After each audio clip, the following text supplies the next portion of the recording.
Kabbalah. Now, Kabbalah means received. Now, Kabbalah is ancient tradition going right back to the beginning of time.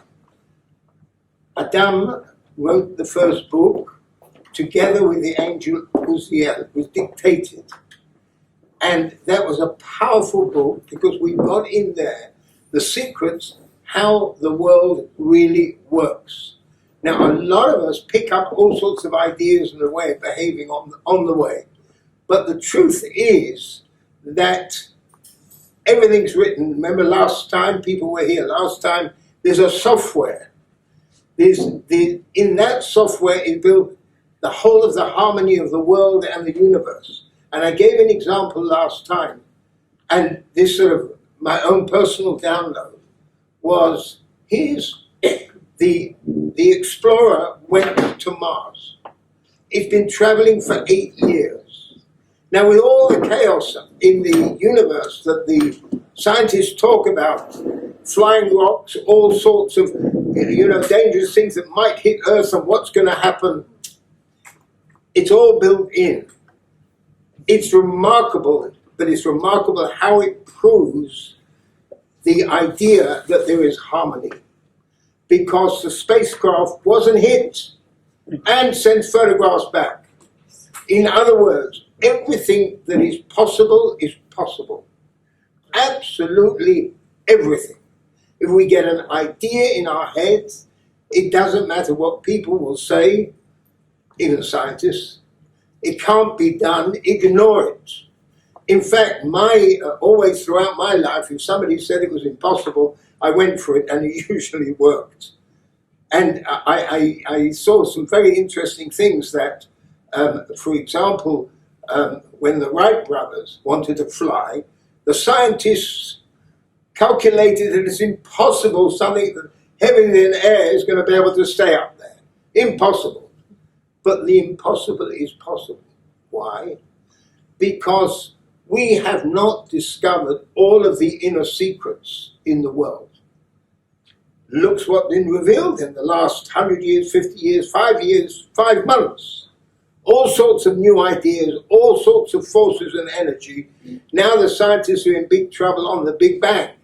Now there's a whole argument, well, do we really understand the Big Bang? Does it work like this? I won't go into a scientific discussion, but I make sure that I get papers from academia and the other places so that I can know what's going on. And they're totally confused.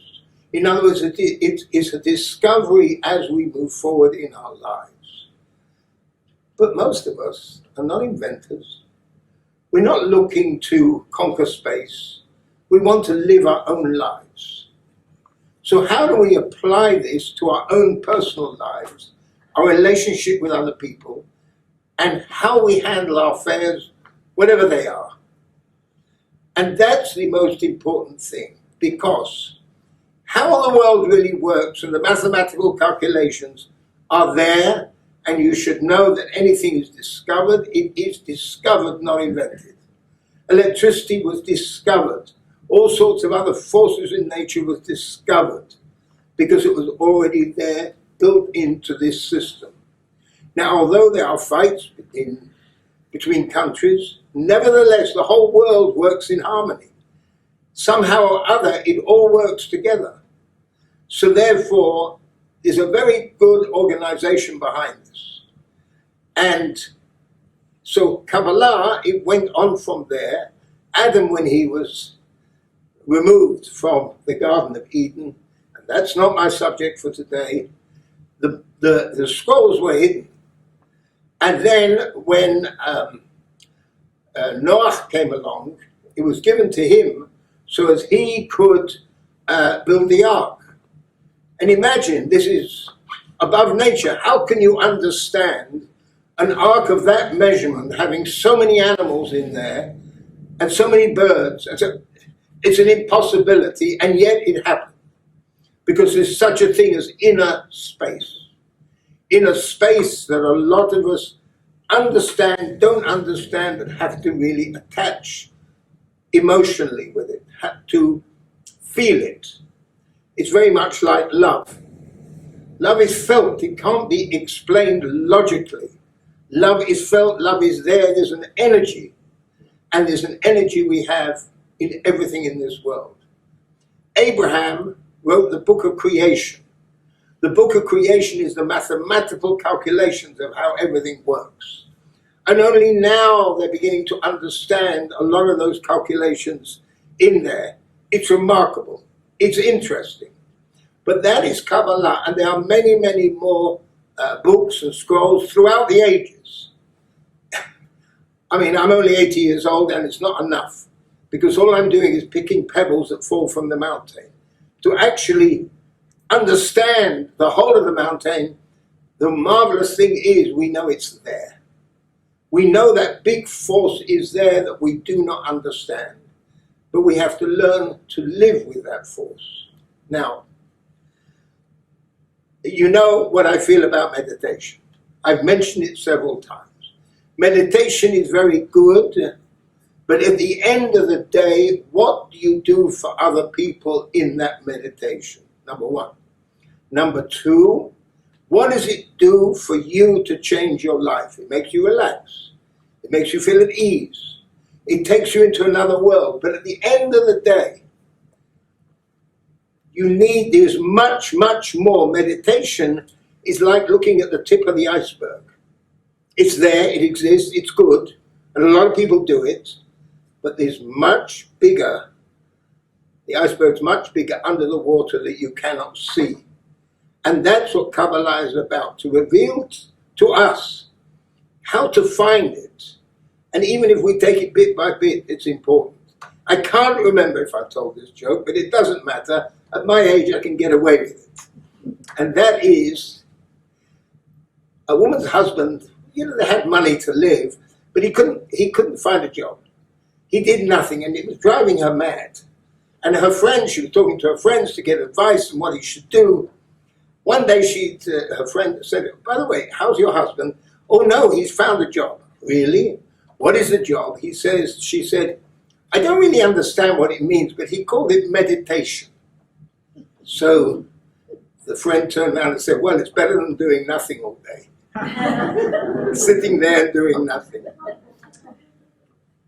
But what are we talking about? How does this affect us? We all have a software in our brain which is 99% not utilized. We have that in there, it's built in. And many of us know if something happens in our lives, we get inspiration and we don't know where it came from. It's that building, it's that property, it's that friend, it just seems to come out of nowhere. And yet, I'm going to teach you how to actually conjure it up. I'm using the word conjure it up because it fits very nicely. There's a theory that I developed by downloading it because it was there. I discovered it. I couldn't find it on Google, which was actually a good thing, and I'll explain why in a minute. I talked to you about abracadabra. Abracadabra, everyone knows that. Abracadabra, magic. You take Harry Potter, magic. But it's imagination and not real. And yet very few people know that you can have that Harry Potter in real life. Not all the stories that they have, but in other things that we need. Things that we need in our business, in our work, in our relationships with our children, with our parents. There's so many different things that is chaos. We all have to try to deal with this all the time. It's like, as I described, sitting on a riverbank, and there's millions of fish passing by all the time. Thoughts and decision-making in your head streaming in all day long. It's not only decide what you're going to wear today, but which way you're going to go. Yesterday, I like to go for a walk because it's good. And I walked up the Golden Screen Station and then I walked back again. Now, had I been a minute earlier or a minute later, I would not have met a friend that I had not seen for years. Doesn't even live here, lives in Israel. Now, I didn't think about him. I never conjured it up. But I can give you stories where that happened as well. Now, it is that minute, it's that moment that makes a difference in our lives. And we have to know no accident is an accident. It just does not happen. That things happen, but it's not just happenstance. There's a reason behind it. Sometimes we have to get a bang on the side of the head to wake us up. Sometimes we're going through our lives and doing nothing and not really achieving anything and are very happy with our position. But all of us has continuously asked ourselves, why are we alive? Why are we here? Why did somebody else die and somebody else live? Why? I'm going to link it also to Anabakoth. Now, many of you have already tried it. I've sent you the music, I've explained how, and I've got literally hundreds of people in different parts of the world where they really found that it helped them. It helped them to change things. So I'm going to link all of this together, and what we're going to do is to go deeper into this. We know that we get energy from the sun, and from this you get energy coming down into the trees, which gives us oxygen, which gives us life. Everything grows because of that energy. Even we walking around need that energy, which is in the exact right measurements coming into us or coming to everything around in nature. Everything is a harmony. Just think of a tree. A tree is standing there quietly, but it's not really. It's doing a lot of work. Because not only is it giving us it takes the energy, converts it to oxygen, we've got oxygen, but what do we breathe out? Poison. The tree absorbs it. So the more trees that you plant, the better it is for the whole world. It's like I call it the air conditioning of the world. And I've just taken the tree. But nothing is in this world. And I'm going to share something with you very interesting. Professor Hawkins just died. He is an example of a man who could overcome reality. Sheer determination. He's a man who couldn't speak, completely crippled, in a chair, and he wrote a bestseller that opened up the doors to many people to understand science. And in that bestseller he wrote, when he really became known, he said, there is this harmony in the world, and when I see the way everything works, it's all put there only for one reason, for man's benefit. That this planet can work. And he came to that conclusion. Well, that's as near as he got, because the next book he discovered more, and he says, I don't need a God, there's no God. And of course now he's in a university where he's really learning a lot now. Now he's learning a lot. But I'm taking that as an example. We see this with Einstein, we see this with a good many scientists as they came towards the end of their life. They realized there was a harmony there, and there's no happenstance. We need to realize that as well. Now, a lot of people deal with healing. They deal with all sorts of other things. I'm not into that. However, our mind needs healing all the time, because we're confronted by challenges. Somebody makes us upset. Sometimes it's the bank, and sometimes it's the wife or the husband, and sometimes in your everyday lives. And it's chaos. And we have to ask ourselves, why should we be upset? Because what does it mean at the end of the day? Now, I coined a little phrase, it was a download this week, right? Let the brain drain the pain. The brain knows how to do it. It's all automatic. You have to give it instructions. You have to give it instructions, and trust me, the brain knows what to do. It's got brilliant software. It can do anything, absolutely anything. We see this in the inventions. We see this how People come out with remarkable things, whether it's psychology or philosophy or hypnosis. But what is the source? The source is within the Kabbalah. You will find that Freud, Adler, towards the end of their lives, called the Kabbalah a gold mine. Because I didn't have to study Freud, although I've read it. I wanted to do some comparisons. Or many of the other great psychiatrists, I didn't have to study because it was already, I learnt it in Kabbalah. What they've done is picked up the way a mind and a brain works. Now, one of the most powerful things is self-hypnosis.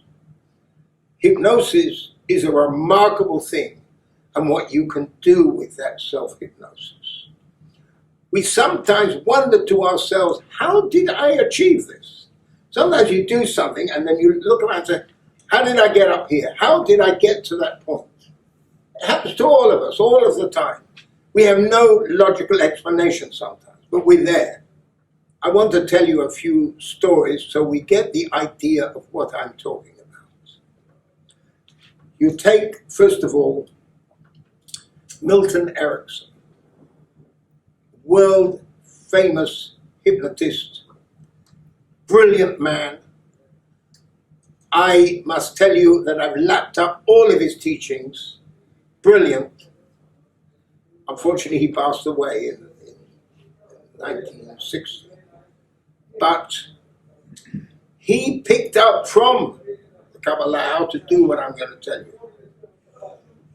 But he also was born with it. Now, this is an interesting thing. We're talking about souls, right?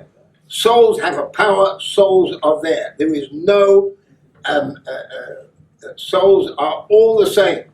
It doesn't matter what color, gender, religion, male and female, rich and poor. It doesn't matter where you come from. Everybody has a soul. The question is, what do we do with that soul? Do even any of us recognize that it's there? Or if we recognize it's there, do we understand what it means? Very complicated. Very complicated, but we have to go into that step by step. We cannot learn this overnight. But it's interesting, as psychiatrists, the word psycho in Greek is a soul. So when you're dealing with psychology, some of them have forgotten this already, they're in fact dealing with the health of a soul. That's what they're in. People ask me, what business are you in? I'm in the soul business today. I was in many other things in previous lives, but this time around. But right now, that's what we're in. Help people find their souls. Because once you found your soul, you're able to make the changes that you need to make. So let me get back to Erickson. When he was 15, now his soul knew what he was doing. In other words, it's like famous musicians start at the age of 5 writing music, or understanding maths at a very young age. Why? Because it's the soul that's got all the information inside there, and it's just coming out. What happened to him at the age of 15? He was one of the early people who were hit with polio. And he's in the hospital bed, and he overhears the doctor say to his mother, he will not be alive in the morning. Now, he was completely out. In other words, they thought that he couldn't hear anything. And then signal went, but he still could signal. And he asked his mother, through the way they communicated, because he wasn't completely gone, not completely. So he asked his mother, please move this wardrobe away from the window. I want to see the sunset. And he made up his mind he's going to see the sunset and many sunsets after this. He had to link to the energy of the sunset, because why do we enjoy seeing the sunset or the sunrise? Because there's an energy there that goes right deep inside of us.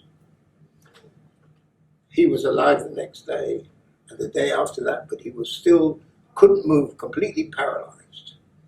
But his mind worked. So what did he do?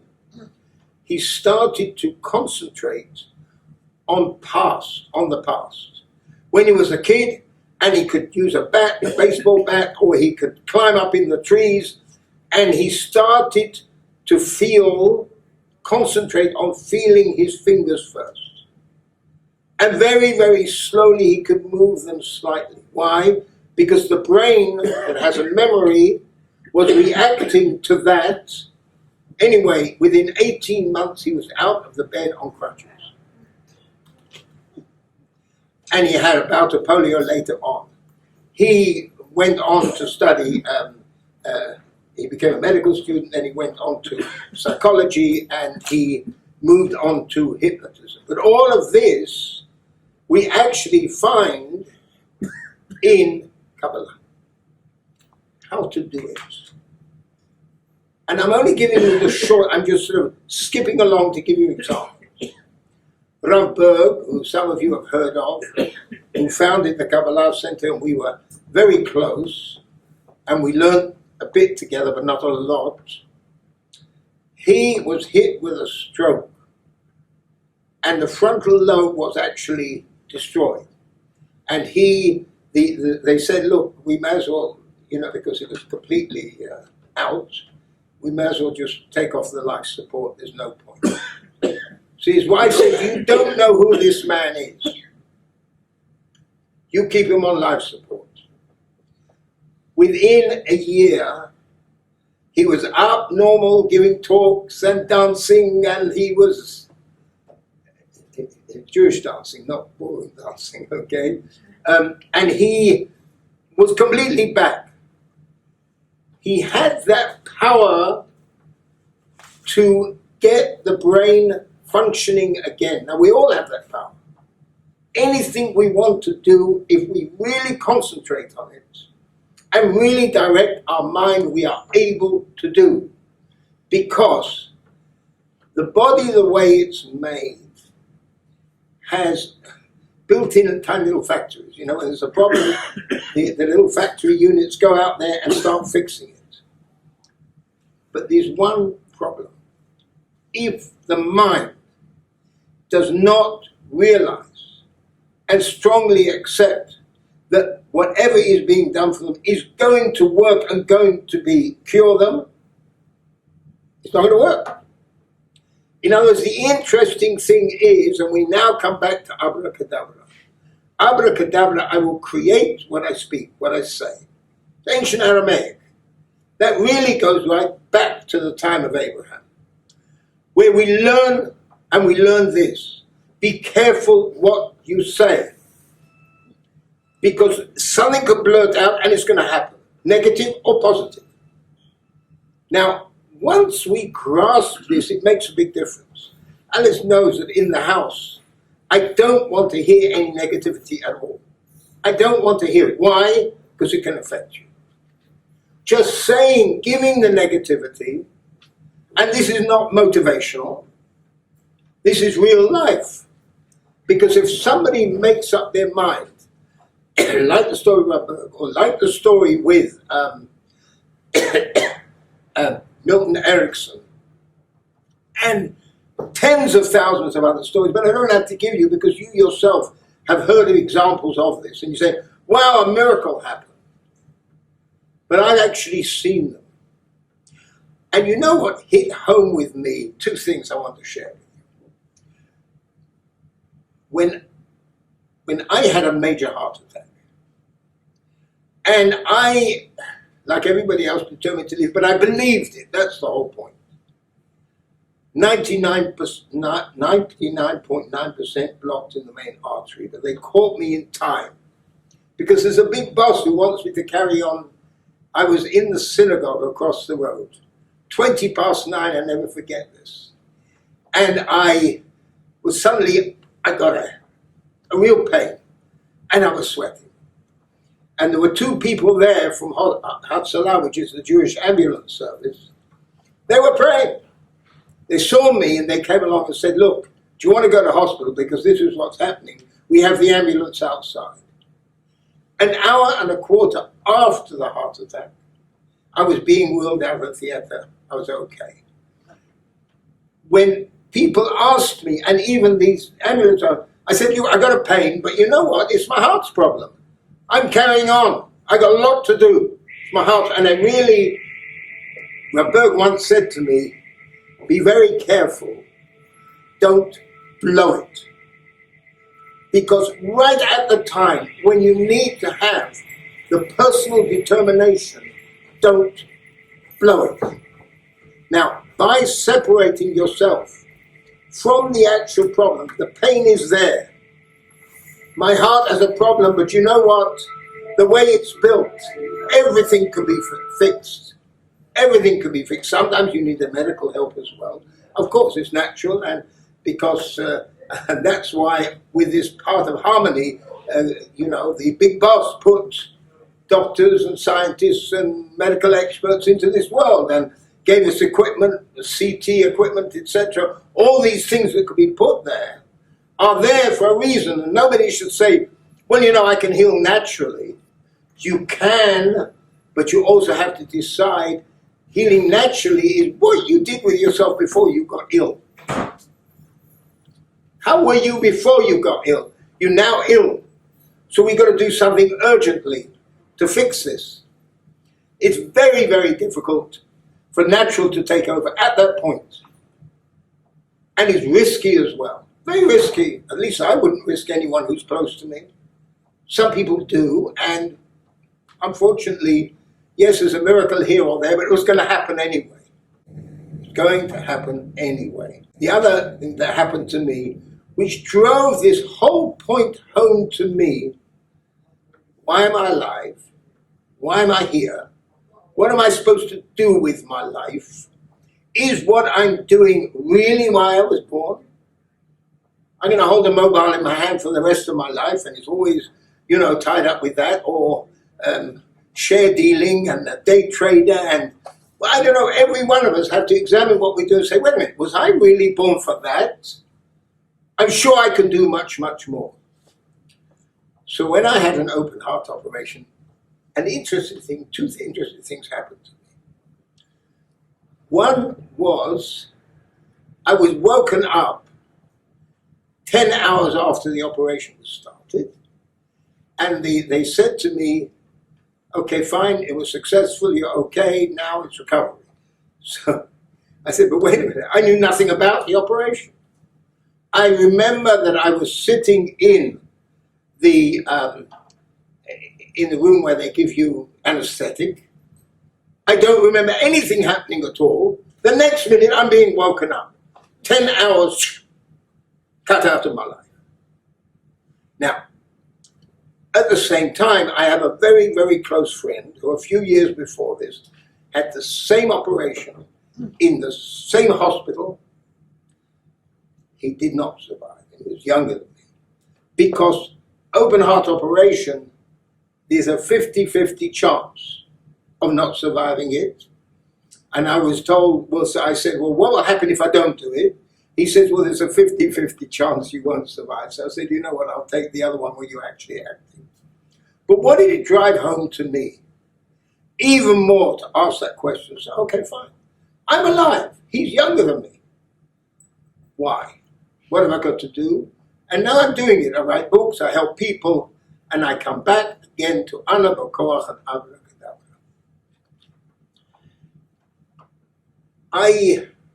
Some of the people sitting here, I've taught them, and it started to change their life.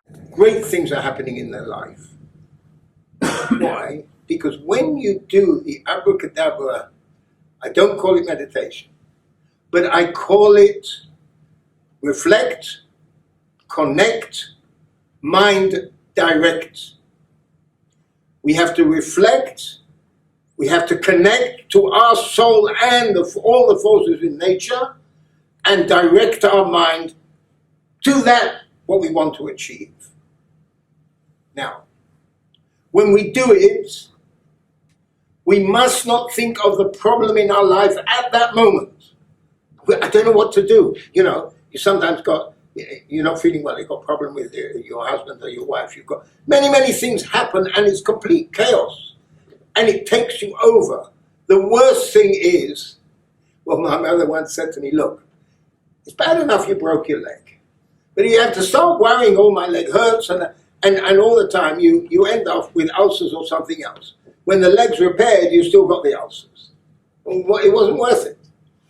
In other words, it's like being in traffic. You're in a traffic jam. You're hooting or getting nervous or getting angry or getting upset isn't going to move the traffic any faster. But perhaps Anabakoch will. Perhaps Anabakoch will. Now, because I've seen it work hundreds of times, not once or twice, and there's a few people here who can actually say, yes, it worked for me, completely changed their lives. And it's worthwhile looking into. Now, it's well known in the Hadassah Hospital in Israel and the several other, Hadassah is a world-famous university hospital. There, they've had people who had terrible illness, the doctors couldn't do anything about it, and they crowd the whole of the ward. A whole lot of people pack themselves in, Kabbalists, and they do the Anabakoch. And there are absolute miracles. And I think last time I told you the story of somebody who was a member of the Margaret Thatcher's government, who was very close to me. Unfortunately, he passed away. Very close to me. And his mother was very ill in the early days where if you had cancer, they just didn't do anything. They used you for research, that's all. You had to sign a paper and you research. And this happened before I met him. But you know, sometimes there are some priests in the Christian world who have learnt about that power. And they packed 100 people into this little croft house. And non-stop all night. When the doctor came in the morning, it wasn't there. Now, I'm not dealing in miracles. Because maybe 99% of the cases, it would be there. Because sometimes the answer is no. So what we have to do is try to, just like when you're ill, you have to believe the medicine or the cure or whatever is being done for you is going to work for you. There's all sorts of special exercises done that is supposed to make you relax, give you a longer life. And some of you are involved in this. But it only works if that person absolutely believes in it, but certainty, absolute certainty. If they don't have that certainty, absolute certainty, it's not going to work. It just can't work. Now, it isn't only in health, but it's many other things in life. When you realize that life does not go in a straight line, it keeps coming back and repeating itself. It might be generation after generation. In other words, we say sometimes, well, he reverted back to type. You can see a nice young man, you look at his parents and say, my God, the father was drinking or gambling or, and he's a decent guy and against it. And as he gets older, suddenly he reverts back to type. It's a circle, it goes around. History repeats itself going around all the time. Human beings haven't changed. Whatever's changed in this world, they're still the same. And it's a cycle continuously going around and around, not in a straight line. Now, so we find it with ourselves. There is an energy that we can draw down to ourselves. Now, many of you have this happen to you, and you didn't realize what it was. Now, I'm now going to dwell a little bit before I come back to Anabakoch, Abracadabra, is each one of us goes through stages of real danger. And you take the Second World War, millions and millions of people died. Out in the battlefield, not only in the gas chambers. They died. Or starvation. But there were millions and millions of people who were saved. They were saved. That too was a miracle. Mainly it was people, and I can't say in every case, but the stories that I know, and probably you all know the stories, is when a person did not give up hope. However bad it is, you do not give up hope. The minute you give up hope, then all is lost. Now, it could be in getting a job. It could be starting a new career. It's not only health. It could be many things. Finding somebody, a partner in life, or soulmate. If you give up hope, you're finished. And I've had some people talk to me on the phone. They say, I've given up and I don't believe in people anymore. I said, you've got to start believing in yourself. That's the place to start. Not in other people. You have to believe in yourself. So how do we start changing ourselves to make all this, call it magic, work? And that is, we have to recreate ourselves and our own personality. And there's several things I want to share with you. Number one, I spoke about energy. Now, we're drawing down energy, and then energy, we get up in the morning, we're tired, we can't move. So what do? You sleep a bit more. Or I'm not feeling well. Or I've got a pain, wow, I think there's a repetition, it's going to happen to me again. Or it happened to my father or to my brother. And suddenly we go around with this fear. This fear brings it about. So we have to change ourselves. And there are a few simple things to do it. A lot of people don't realize the value of it. Let's talk about the energy. Energy that's being drawn down. Anabakor actually draws the energy down, filters it through to our level. Because the energy is too great. The energy that's going through is too great for us to handle. We can't handle it. So we have to draw it down, and it goes through 7 different stages till it gets down to our level. What the Anabakor does, and I'm going to teach you how to do it, is helps you to draw down that energy through these different levels into yourself. So number one, you've got to draw, but you've got to be a vessel to receive that energy. How do you become a vessel to receive that energy? There are several things. One is to remove your own ego from the scene. Now, it's very hard. Everybody suffers from an ego in one form or the other. You have to remove that ego. Now, you say, but I can't help it. It's part of my makeup. I'm very proud when something is done, but then when you stop to think and say, wait a minute, where did that idea come from? You were, let's call it lucky. An opportunity came. It's not that you invented that opportunity. The opportunity came and it was just for you and you took it. And it could be a taxi driver who suddenly gets, it's not because he was driving around and giving people a nice service. It's because it happens. You attract it to yourself because you believe with absolute certainty. And it's on all levels of life. But that energy flows in one way. And that's why we have to make ourselves into the right vessel. The energy flows from right to left throughout the body. Just like with electricity. What happens when you take negative and positive and put them together? Blows up. But if you have it going around and it's got a filament in the middle, that energy then goes right, left, through the filament, gives you light. Your cell, which has got quite a complicated makeup, needs energy to, a little tiny cell in anything, everything has cells. So the energy moves from right to left. It could be in a circle, it could be a straight line, it depends what's involved. That's getting into too much the scientific side of it. But we know for a fact everything is going to be right to left.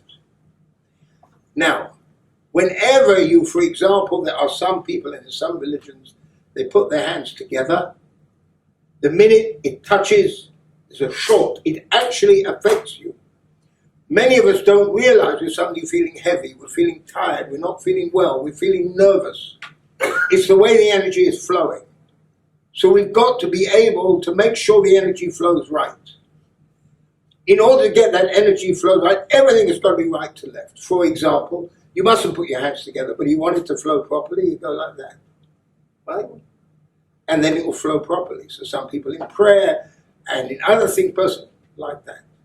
When you feel tensed up, get it to flow properly.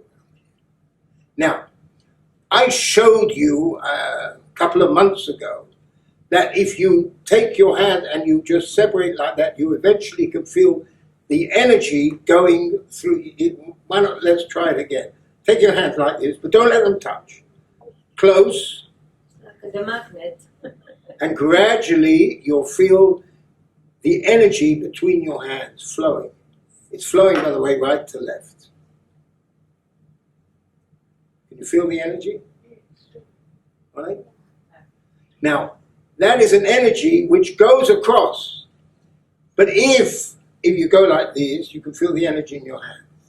I don't want to do the other thing because I don't want to create a short. Now, it goes as far as doing this. And a lot of people laugh at it. A lot of people don't take it seriously. But trust me, it's serious. And you know, sometimes I'm told what to do and I don't argue. If they say do this and they're an expert and I'm trusting them, I'll follow their advice. Because otherwise, what's the point of asking for advice or paying for advice? So we're told, first of all, when you're walking anywhere, then make sure you're not going left to right. Go right to left. You put on your shoes in the morning, your socks in the morning, right foot first, left foot after that. And it's got to a point with me that if there's a mistake made, you know, when I was in the hospital bed, I had to have help to put on my socks. And I always told them right to left, didn't explain. And I actually felt it in my body, because after a time you got your body used to that flow of energy. And that's why, for example, in Jewish law, but that comes all the way back from Abraham's time, everything's got to be right to left. Everything. And a lot of people, leave me alone, this is for... No, if you use it, if it's there, use it. And those people can tell the difference. If they make a mistake and do it the other way round, it can affect their day. Because that energy, you have a fight with somebody. It's an energy there, it's a negative energy. Why are you having that fight? Sometimes you can't control it. And sometimes you have no idea why you did it. In other words, you first of all flare up and get angry. And then afterwards, you'll either justify, but you really have no idea why you got angry. So you give all sorts of stories. But it starts off that way. And the biggest mistake is that negative energy is when you blurt something out, maybe because you're not feeling well. The energy is stuck. In other words, that energy has got to flow right throughout the body. And eventually I'll teach you how to do that exercise as well. But that energy now is somewhere, you've got a bad shoulder. The energy is not flowing through there properly. So it affects you, gives you pain, but it also makes you nervous. Now, there's one thing, nobody can describe the illness or the pressure they have. There isn't a man who really understands and feels what a woman goes through once a month. Impossible. It can be described, but you can't actually feel it. The difficulties that somebody have in their work, you can describe it, but unless you're doing the same thing, you can't feel it. You can be sympathetic, you can want to help them, but at the end of the day, what's going on inside, I remember with my heart problems. So the pain and the feeling that was going with it, I couldn't describe to anybody except if I found somebody who had the same problem. And this is the biggest spoiler of relationships, because it puts in there a negative energy. You've got a pain in your hip. That means the energy is not flowing properly through your hip. There are ways to handle that, but it's not flowing properly. And if it's not flowing properly, it makes you nervous. So you can blurt out and say, get impatient with somebody, or leave me alone. And it's somebody you love and somebody who loves you. But when they react, because everybody's got an ego, so they react and shout back. And then what happens is you shout back again. And suddenly there's a big fight. What I used to say to Alice years ago, hey, wait a minute. Okay, you know what? You're right. You're right. I don't know what you're talking about, but you're right. But what's the end game? What do you want to achieve by this fight? Why do we need to bother to fight? We love each other. So why do we need? Let's find out what you want to achieve. What is the end game for this fight? And when you sit down and you think it through, it wasn't necessary. And if you face it, it was caused by something else and not by your partner or not by your children. You suddenly, a mother's overwhelmed. She's nervous. She's tired. She's been up all night with a little baby, and suddenly, or the husband has got something, or one of the other children, and they're in the firing line. But what did the kid do? But the kid doesn't understand it. Maybe they don't love me anymore. So what we've got to do is to try and annul that ego. That's not an easy thing to do. But you know, there's an expression that's been used in the English language, people making love. What does making love mean? You're making it up. You're going through the motions. That's making love. It's gone down to a much lower level in today's society as well, where they'll accept not getting married, accept not building a permanent relationship with each other, with marriage or without it, and they're making love. So they used to call it a one-night stand, or 2 or 3 or 4. But what are they doing? It's artificial, it's meaningless. What we have to do is to go around and just give love to everybody without expecting anything in return. Because what happens is, if you're dealing with the right person, that person will also treat you in the same way. You worry about them. You don't worry about yourself. I once mentioned to you, and I want to repeat this rule because it's extremely important. How do you recognize a good person in your life? Is somebody who knows that he's receiving in order to give. Because a person who is giving in order to receive is not very honest, and you have to be careful. A lot of people do that. You know, they build up brownie points. And now, you see, I can go in and ask for whatever I want. That person is dangerous. The relationship is not genuine. The worst one is somebody who wants to receive for himself alone. Accumulate. You're there for him. Everything there is for him. And we know in our lives how many people like that.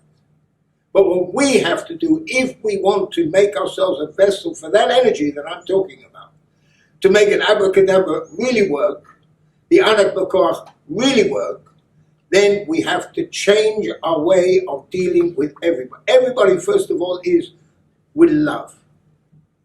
That's all. I'm treating people the way I want you to treat me. Of course, I always used to say that, you know, love your neighbor as yourself. But if you don't love yourself, then you've got a poor neighbor. He's stuck.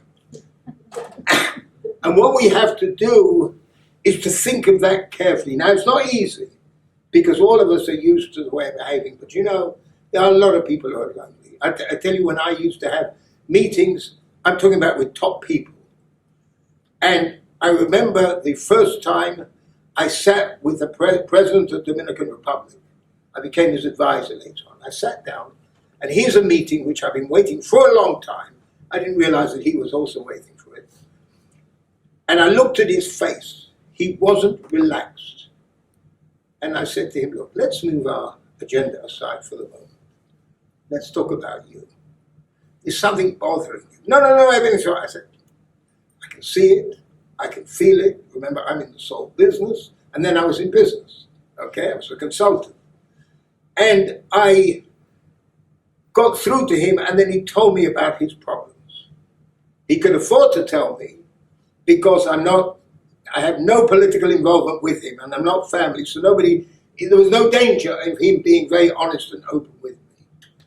Every single meeting I've had, and it doesn't matter who it is, You're going now to a meeting with the bank, or you're going to meet somebody else that you need something from. If you see that they are tensed up, that there's something wrong, they're not tensed up because of you. They've got some problem. Or they're not feeling well. I always turn around and say, put this aside. We're human beings. You don't look relaxed. And there's a basic principle. I like to compare the mind with a computer. You can't feed information into a computer while it's working. It's sorting itself out. How many times you've had it's updating itself and it says you can't do anything anyway. And it drives you mad because they decide when it's going to be done and you've got something to do and you can't use it. It's impossible. Forget about it. Same with human beings. Cannot upload anything to someone else if they got a lot in their mind they need to download. So let them talk. Listen to them. Let them talk first. It doesn't matter why you're there. Let them talk. This happens in families, with children. We don't give our children an opportunity to talk. We don't understand. We don't treat them as friends until they're a bit older. But as kids, yeah, we love them and we play with them, but at the end of the day, they're a human being, they're a separate soul. They chose to come down into your family in order for that soul to build itself up. Listen to them. Treat them as an adult. Don't talk baby talk when you're small. The importance of everything I'm saying is this. We have to start working on ourselves if we want to make a serious change. We have to ask ourselves, do I want to continue living the way I've been living? How do I handle my problems? A severe illness in the family or a close person close to us passing away. How do I handle this? I'm alone. There's nothing I can really do about it. But what you need to do is to talk it through. You need to let someone else download what's on their heart or in their mind. First of all, if you let them do it, doesn't matter whether you agree with them or not. That's not the point. We work on the basis that everyone is honest. I believe even, and I don't care again politics because I don't have any argument from anybody here, and that is Corbyn really believes that he's right and everything he has to say is true. He is not making it up. I don't trust him. He's dangerous. He's got his whole mind and life twisted. But that's him. But on the other hand, he believes. You go to anyone who is for you or against you. You got in your own family. And you don't like how they talk or how they behave or what they have in their mind. You must first of all start off by saying, look, I don't understand, nor do I agree. But please tell me more about it, because I respect your ideas. And you have to respect other people's ideas, even if you don't agree with them. You don't fight with them, and you listen. Now, here you're getting them to download. Now you can upload after that. They will let you talk because you gave them that same respect. Try it, it works. It worked beautifully. So we have got to make ourselves a vessel in order to be able to receive this energy that's coming down all of the time. Now, abracadabra is another important thing that we have to remember every moment of our lives. Never to think negatively, never to speak negatively, because it's very dangerous. It works simply. You know, when you have a computer, whatever instructions you give the computer, it works on its own software. So if you miss something out, or you ask for the wrong thing, or ask Mrs. Google for something and you don't word it properly, you get something else. So you've got to think very carefully how to put it in. So you don't always get out of life what you wanted because you said something negative. And then the negative comes about. I promise you, the negative comes about. But whenever you, in everything you do, There's absolute certainty you're taking on a new project, you're dealing with a new person, you're dealing with a new employee. Don't say, oh, well, let's see how they work out. No. I believe that person is working with it. He is going to succeed. Now, that person you're employing or working with feels that energy, feels the positive energy you have about them. And that's so important. After all, you do it in your own work, you suddenly have a feeling, I can't work with this guy, I can't trust him. Somebody walks in the room, perfectly nice guy, and you have a feeling either empathy, you feel good, you feel comfortable with that person. It happens to you, it happens to everybody. And other people, you walk in the room, he hasn't done anything, you don't know him. And you've got a feeling you don't trust him, or even he could be dangerous. People are born with different levels. People are born as psychics. You can't give it, they're there. So there's certain things that when you're looking at something, you get that strong feeling. Each one has got their own blessings in life. And if you work on it, it can happen on the level that your soul is capable of doing. Not everybody has that capability, but what you do have is the capability on yourself. But that wasn't the story I was telling. And not the manager was not important. Because what was missing here, there was too much ego and not enough love and caring. If each one of us in our lives would love and care about the other. I'm dealing with hundreds of people in different parts of the world who things change. Now I taught them how to do it. 3 weeks ago on Thursday night, we had 250 people on a podcast together where not only I explained to them, but also we did Anabakor, and we drew down energy and directed it towards Karen, that was her name, directed towards her. Now, they had organized around about 100 people should be in the Children's Cancer Hospital in Mexico. So I said, you know what? We're also going to direct our energy not to children, but to the families. Because the families are the one who needs the most support. For them to be able to handle this situation, they need that support.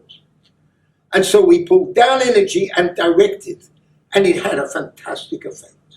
Not on everyone, because you've got to believe in what you're doing. But the fact that they participated was already halfway down. That was halfway in the journey. But we have a lot of other people in different parts of the world. Well, I'll give you an example. I give you an example because he came to visit a short while. He has MS. He has MS and vertigo. So anybody, you can know from the outside what this means. Thank God none of us have experienced this, but maybe we've experienced this with a member of the family. It's a mess, and I won't go into the whole thing. But part of it was he had to have a catheter all the time and a special device on his stomach to be able to go to the bathroom normally, and he had to put a tablet in there. Now, I've been working with him for 2 years. He does this on a Bakor 3 times a day for the last 2 years. Now, what I've taught him is compartmentalizing each problem, putting them separate, concentrating on that. I told him, it's taken a long, long time. It took about 6 or 8 months just on this one compartment, and that was a catheter. And I said, I want you to imagine, forget about the catheter. Imagine that you are functioning without it. Just remember the old days before you had this when you were a kid. Just put the pictures in your mind, put those pictures strongly in your mind, concentrate on the time when it actually worked. Let the brain do the rest. Because you don't know how to govern that. But the brain has got the built-in soul. It knows what to do. And it's not just coming from me. But this is something deep in the Kabbalah. And it's used by hypnotherapists. It's used. And you also taught self-hypnosis, which is all part of the same thing. The method is used in all consultations in one form or the other. 6 weeks ago, took out the catheter. No catheter. The doctors have no explanation. It's not miracle cures, because any hypnotherapist working with a patient who really believed it can work has done and can do the same thing. I mean, Milton Erickson, he was the founding father of this hypnotherapy. It was unknown. People weren't taking it seriously when he was a young man and he started it. But now, enormous number of people in the world use it. But where did they get it from? And there are many, many cases. It's not miracles. It's just mind over matter. You can call it a miracle. If you think it's a miracle, forget about it. Forget about it. It's real. It's directing the energy. Now he told me last week he stopped putting a tablet in because he can go by himself. Again, a hypnotherapist could possibly have done the same thing, and they do it with people, good ones, sincere ones, who are there not just for the fees, but want to help people, and they take the fees in order to live, because everybody needs to live. So here is a case, and he's had many, many other challenges that have helped him, but he's still got his MS. You can't take that MS away from him. It's still there because it's in his DNA. But he's learning to live with it. That's the point. You learn to live with it. Now, I'm not going to go through every case, but there's a few people here, which I won't, because they haven't given me permission, but they have their own story to tell. And in one of the next books that are coming out, I'm going to put in their stories without giving you the name. I know it's worked on me. I can tell you I've been in dangerous situations in my life, and I can describe one situation now, where I really, you can say, well, just good luck. But there's danger, and I did tell you, I think 2 months ago, the story with the mafia, right? And I said, Anabakos, I separated them in a protective circle, and I walked across with that thought in my mind, knowing I will succeed. And yet there were a lot of guerrillas standing around the walls ready to shoot anybody who got near their boss. Nothing happened. And I managed actually to succeed and save a friend. But I told that story. So I'm going to tell you another story, because this is in real life. In my consulting period of my life, and when I was building, I actually created a new public company. I'm not going into the whole story because that will be in one of my books, but that's not important for this right now. Now, whenever before I have a meeting with someone, I always do reflection, connection, mind, direction. And I made up my mind. It was absolutely impossible to get this public company formed. How we did it, the downloads and inspiration I got to get it done, just fitted into place one after the other. Now I said to the team, look, we have to buy a public company in Switzerland. We have to take controlling shares. Why? Because it'll link up. Because Switzerland, that company's in Germany, but Switzerland is on a different level for the work we want to do. So they laughed at me and they said there's nothing available. So I said, no, you call in specialists. So they called in one of the top people from the stock exchange. They called in, well, one of the real top lawyers who knew what was going on. They said, forget about it. The banks have taken them over. There's nothing that exists. And I turned around and said, it does. Otherwise, I would not have got that download that it doesn't. I wouldn't have got it. I got that download. Anyway, they carried on looking, but they got nothing. One day, I had somebody who was a bit of a nuisance. But because I had the attitude, always listen out for messages. It could be a very simple person, including the milkman, who can suddenly blurt something out and say, gee, I was looking for that. And you've got a solution. You never know where that message is going to come from. So treat people with the same respect, the same love. It doesn't matter what they do in your life. He could be a driver. He could be a street sweeper. I treat everybody the same, and I talk to them as well. Make them feel good. Somebody comes around collecting for charity, I say, you know what? You should carry on distributing good deeds. Now, usually they don't treat them like that, but you have to show them love because they go away and feel good and they'll remember you. So this guy, I said, you know, I can only give you 15 minutes. It wasn't because of ego, just I didn't have the time. And anyway, what he had to offer, so I let him speak. He told me what he had to offer. And it so happened that I had a client who could be interested in that. I said, you know what? You give me everything, I'll give it to him, and then you'll deal with him direct. As he's walking out the room, he said, by the way, are you interested in taking control shares of a very, very small public company on the stock exchange? Now, I wasn't surprised because I knew it was there. How did I know it was there? I knew it was there. You have to learn much more how to get there. But I did the reflection, connection, mind, direction. And it's so powerful before everything, before every meeting, I did it. Now I do it automatically because it doesn't take long. It's, you know, I've got it so much in my head, it's repeating, you know, many, many things. If you repeat it enough, it's all even the exercises are all automatic. And here he was. Of course, I played safe. I said, right, you're signing a document now, and I fixed the amount of fees he's going to get. So he doesn't go to friends and they start saying, why don't you charge more? So I settled that straight away. But here was somebody that you least expected it from. But I knew it was there because I would not have got this firm message in my mind. Now, this could be going to get a job, and I'm going to tell that story as well. And that's enough on that side stories. I then want to get into the connection, reflection, mind, the reflection, connection, mind, direction, and the abracadabra. And let's see what we can do with it. You know, you always read newspapers as that. I always looked out for opportunities different times in my life because I was always have been an adventurer. And I saw that ITT had a community development division.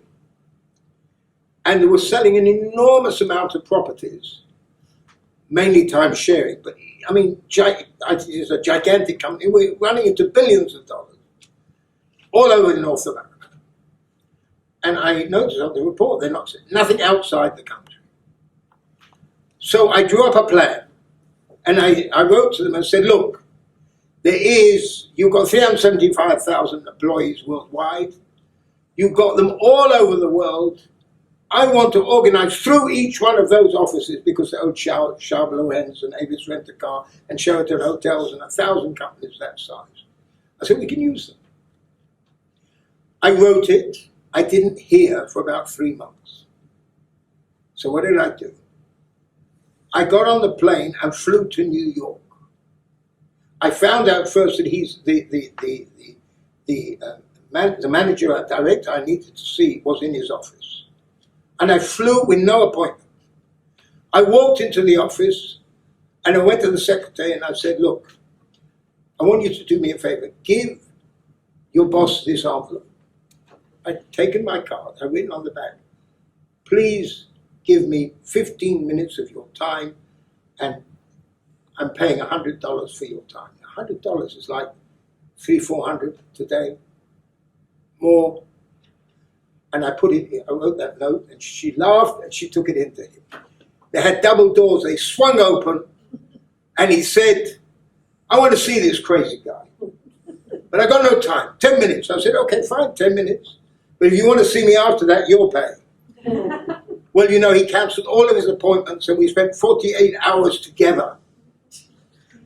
It then took time, but I got the contract international sales director all over the world using the ITT image, which in fact, that's all I did.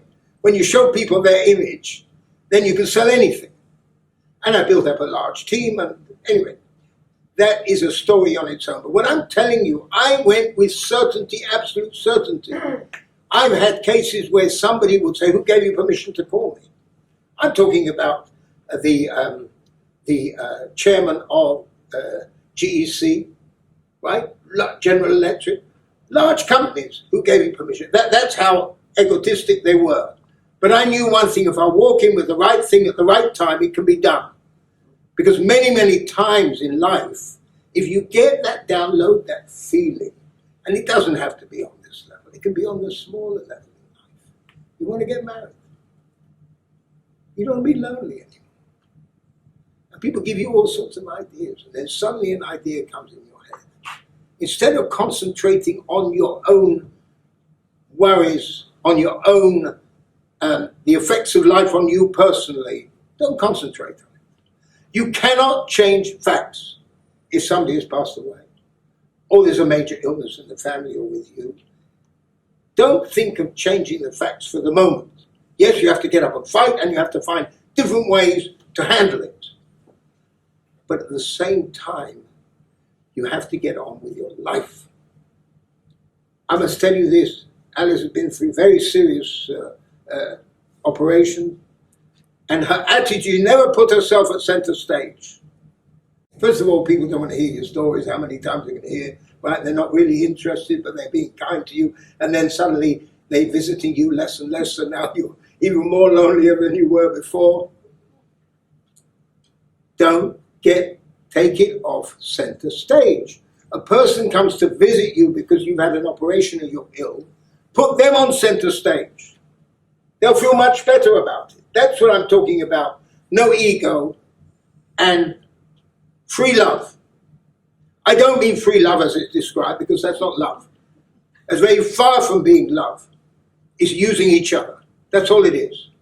Free love is to give love not in order to receive, because you're receiving all the gifts in this world to give to other people. So we have to ask ourselves, why am I alive?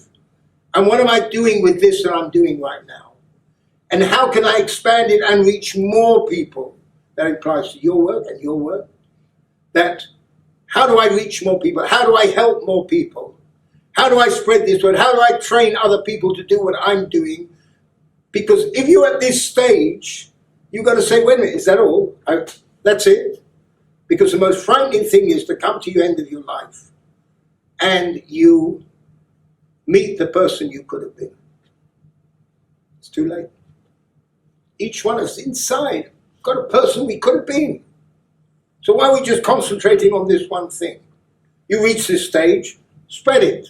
Take yourself to a higher stage. Keep moving up. Because otherwise, what's the purpose? There is no purpose. Just to stay at this level and say, for the rest of my life, and I'll end my life. Nobody says it's a pity, I should have spent more time in my office, when he's got the family around. There are so many things that we're missing out on. Sometimes you got all sorts of business meetings, but the girl you married, that princess, she's at home. Why don't you have a date with her? You make dates and appointments with other people. Why don't you? Just make a date. It shouldn't stop. But most or a large percentage of marriages go on the rocks, or they carry on tolerating each other because of the children. It's because they do not treat them the way they did when they first got married. But it's not only that, in business as well. You get a client. In the beginning, you wine them and dine them, and you get them to be happy. And once you have the client, you'll send one of your assistants to go work with them. Right? We all do this because it's a weakness. So we have to change our way of thinking and working. This abracadabra is not magic. It's not waving a wand. It's simply, as I speak, I will create. What comes out of my mouth or what's in my mind and my thoughts, that is what's going to happen, for good or for bad. And it happens again. So you see, I told you so. Of course, I have a nice joke, was that if at first you don't succeed, and normally we say, try again. I said, no, go do what your wife told you to do in the first place. And I want you personally to concentrate on the immediate problem that you have, but don't concentrate on the problem at all. Take your mind back to a situation in your life where everything was fine. It could be a beautiful scenery that you remember and you enjoyed romping around as a kid. It could be where you succeeded in something different, but you succeeded, and you paint a picture in your mind of the outcome. Do not think of the negative side at all. Now, it could be with your children, it could be with anybody or anything in your life. Concentrate on that picture of when you were successful in another time, or you have a beautiful scenery. Take yourself out of that situation, but you have to picture the outcome. It's not a meditation where you're going to put yourself in a meadow and listening to wonderful music. No, you have to concentrate on an actual situation. It could be just good memories. You're going through a very difficult, sad time now, and you want to try to recall those memories. And it's difficult because you're concentrating on the sad time. So try to concentrate on those good memories, and or the outcome of what you're trying to do. You're trying to get more people working with you. You're trying to reach certain people, and they seem beyond your reach. Imagine in your mind, paint that picture, that is actually what is happening. Try to keep your mind concentrated. It's reflection. It's extremely important. Not to allow yourself to go back to the negative side of this, but to concentrate on the positive outcome. Only on that. Keep it, hold it, don't let it slip. The tendency is to let it slip. Force your mind again. This is the mind direction of it. Force your mind again to concentrate on that. You have a situation, some of the stories I've told you, or it could be even a dangerous situation, or it could be dealing with lawyers or banks or someone else, which is very difficult and you don't know how you're going to overcome it. Forget about that. Concentrate on the outcome, the good outcome, not the negative outcome, however impossible it feels. Concentrate. Hold that picture in your mind. Keep holding it in your mind. Now stand up. Keeping it in your mind, with your eyes closed, just stand up. Stand up. Now, I want you to imagine that you are a tree in the forest. And pull yourself, the tree is reaching up for the sky, so the tree wants to grow higher and higher and higher. Pull your mind up, push your mind up with that thought in your mind. Push, push, push, and it'll slip back and push again. Use all the force in your mind that you can. Force it up and hold it there. It'll slip again and force it up. You need to do the exercise many, many times until your mind gets used to it. And you force it up and you think you're a tree in the forest with the branches going higher and higher. And it's drawing down energy into you as the tree. Now, your hands, put them at your side while holding this. And have your palms out, facing upwards, upwards. And feel the energy drawing into your hands. Download the energy. You will gradually feel the energy coming into your hands. Concentrate. Don't lose it. Push your mind up. You find yourself slipping. Push it again. This is something which requires a great force and a determination, because then it works. You feel the energy coming into your hands. You're downloading the energy into your body. And that energy is coming down from right all the way through the right side of your body, through your brain, and down again through your left. And it's circulating round and round and round. And as you stand there, your hands get warmer and warmer from the energy. You concentrate on this. You direct your mind towards that. Now, it could be we'll do other exercises in the future, but you concentrate. Now, if you will do this every night before you go to bed and every morning, or whenever you're under tension, you will find a change, an enormous change. I'm going to send you, now you can relax, okay? I'm going to send you music of the Anabakar, which I have not explained yet. But that has the power to give you energy. When you hear it, at first you went, but when you hear it, you'll see the effect that it has on you. It's incredible. You play it once before you start the reflection, and in the background if you can. It's on YouTube, it's easy to download. And you have this playing, and then you have it playing softly in the background right throughout. This music and the words, you don't have to understand them, they're in ancient Aramaic. It just goes right into your soul. And this, by the way, goes all the way back to Abraham. He talks about it. Not with the music.